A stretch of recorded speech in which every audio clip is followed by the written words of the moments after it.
इस कहानी के सभी पात्र और घटनाएं काल्पनिक हैं, जिसका किसी भी व्यक्ति या घटना से कोई संबंध नहीं है। यदि किसी घटना के साथ इसकी समानता होती है, तो इसे मात्र एक संयोग कहा जाएगा।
दिग दिगंत और अनंत तक गूंजायमान है।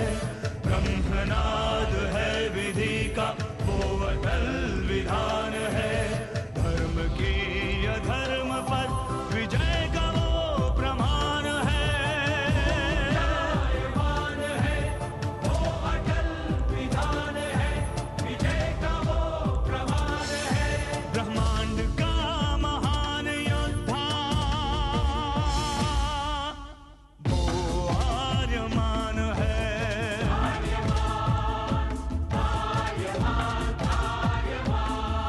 ब्रह्मांड का महान योद्धा वो आर्यमान है। आर्यमान है।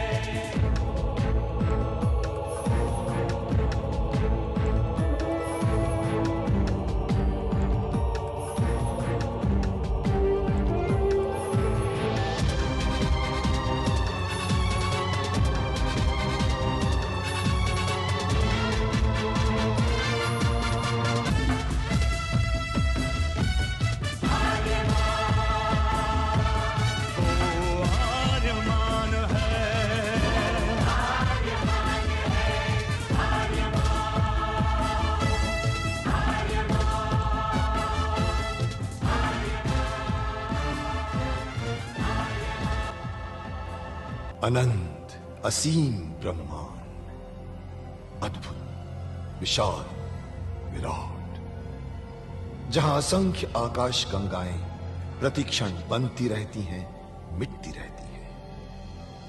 हर आकाश गंगा में होते हैं अनगिनत तारे, अनेकों सूरज, और सूरज के साथ होता है अपना सौर मंडल, जिसमें रहते हैं अनेकों ग्रह। न जाने कितने सूरज चमके और बुझ गए, न जाने कितने तारे चमके और खो गए, न जाने कितने ग्रह, कितनी पृथ्वियां, कितनी सभ्यताएं बनी, बढ़ी और खो गई समय की इस अनंत धारा में। इन्हीं अनजानी परंतु अमर गाथाओं में से एक है महागाथा ब्रह्मांड के योद्धा आर्यमान की। बहुत समय पहले पृथ्वी से लाखों प्रकाश वर्ष दूर आर्याना आकाश गंगा में एक ग्रह था, थार।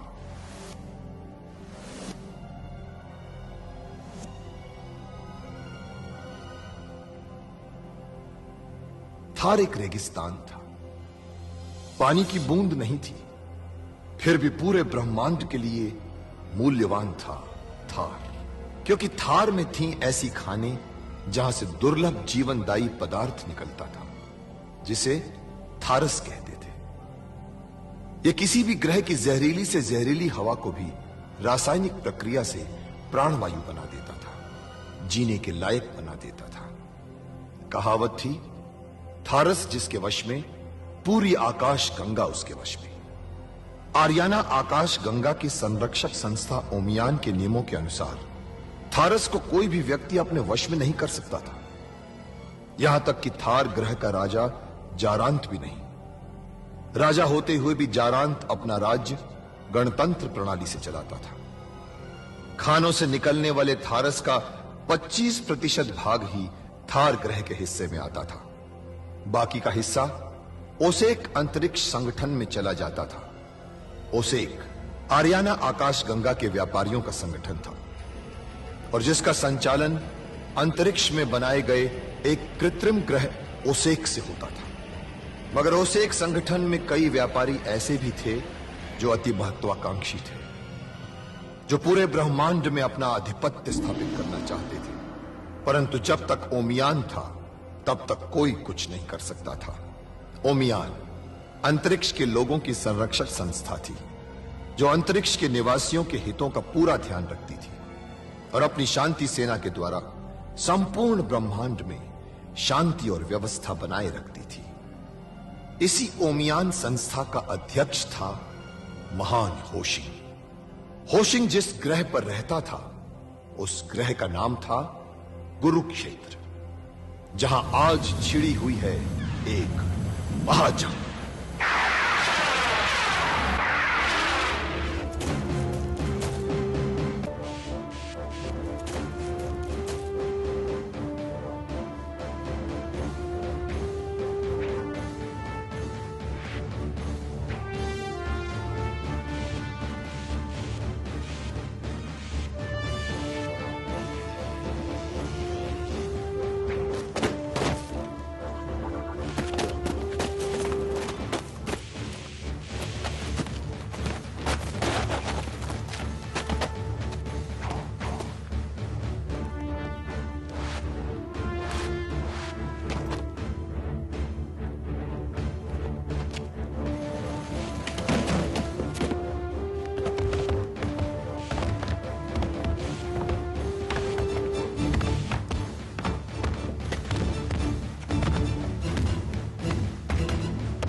आर्यमान का गुरुदेव होशिंग को प्रणाम।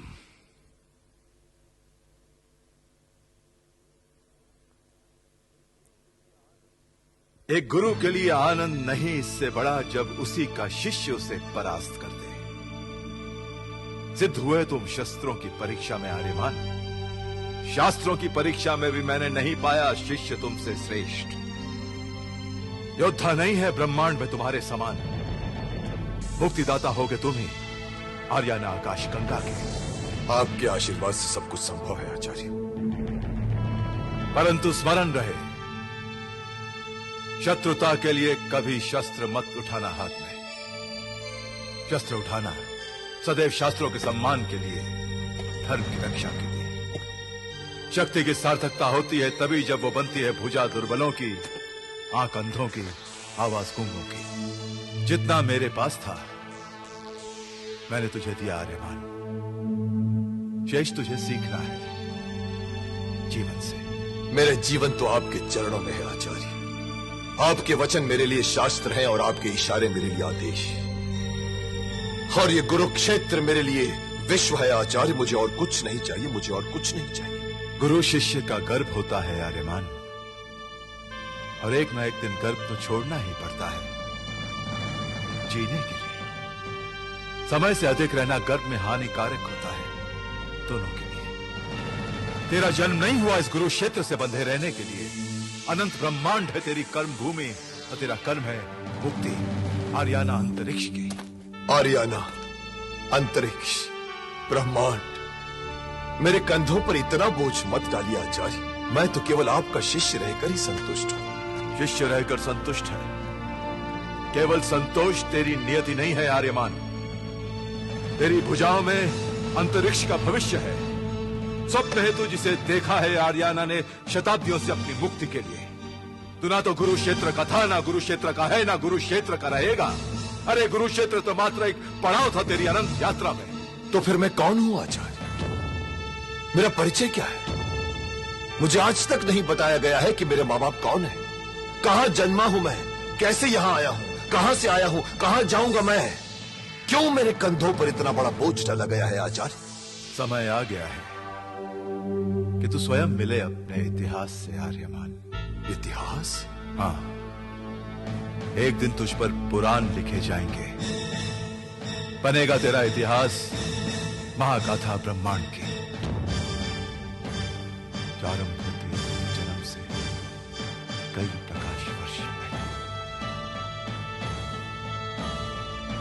जब हुआ था इस अंतरिक्ष का सबसे भयानक परमाणु युद्ध।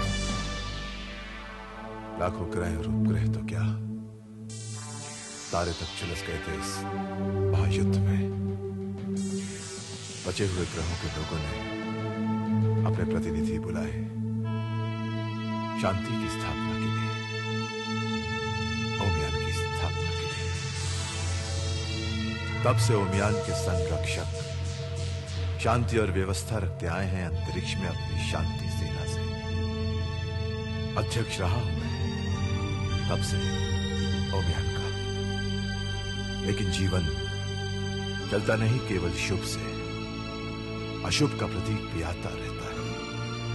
बार बार कोई ना कोई आता रहता है शांति भंग करने के लिए। ऐसा ही एक प्रतीक था उसे एक व्यापार संघ का महासामंत नारक, मेरा ही एक बिगड़ा हुआ शिष्य। नारक अति महत्वाकांक्षी था। उसने मेरी शिक्षा का दुरुपयोग किया। अधिक धन कमाने के लालच में उसने कई व्यापारियों की हत्या कर दी और उनके व्यापार पर अपना अधिकार जमा लिया।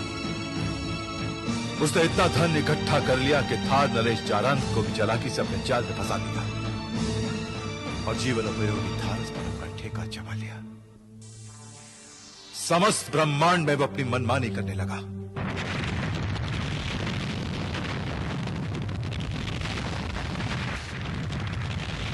ये क्या किया महासामंत नारक? जरा सी बात के लिए आपने पूरा ग्रह उड़ा दिया। प्रश्न जरा सी बात का नहीं, सिद्धांतों का होता है सामंत वैशाख।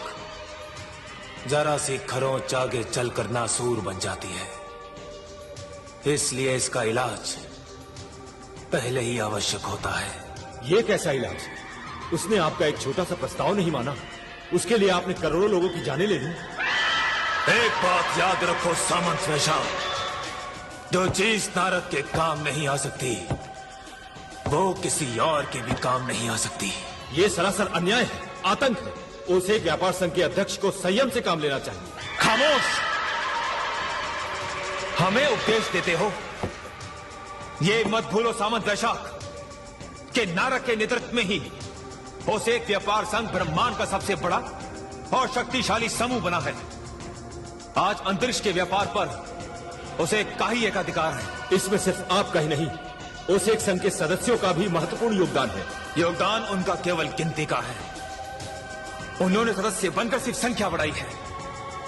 ओसेक व्यापार संघ को ऊंचाइयों पर पहुंचाने वाला सिर्फ मैं हूं, मैं महासामंत नारद। और मैं अपने काम में किसी का हस्तक्षेप पसंद नहीं करता। परंतु आपके सारे कार्य ओमियान संघ के नियमों के विरुद्ध हैं। ओमियान संघ आपके अनैतिक व्यवहार को सहन कभी नहीं करेगा। परंतु मेरे विरुद्ध ओमियान में जाएगा कौन? मैं जाऊंगा और आपकी इस कारगुजारी की शिकायत करूंगा और आपको दंड दिलवाऊंगा। सामंत वैशाख, तुम मेरे विरुद्ध ओमियान में जाओगे, महासामंत नारद को दंड दिलवाओगे। हाँ, अब मैं आपके ओसेक व्यापार संघ से अपनी सदस्यता वापस ले रहा हूं।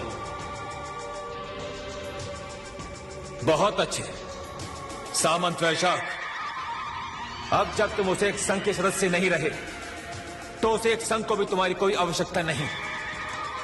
और जिस किसी को उसे एक संघ की आवश्यकता नहीं होती, पूरे ब्रह्मांड को भी उसकी कोई आवश्यकता नहीं होती।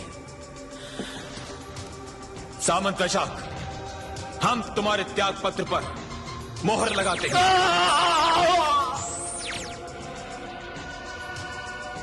नारद की महत्वाकांक्षा ब्रह्मांड से भी बड़ी है, तो उसके सामने यह हरियाणा आकाश गंगा का चीज है।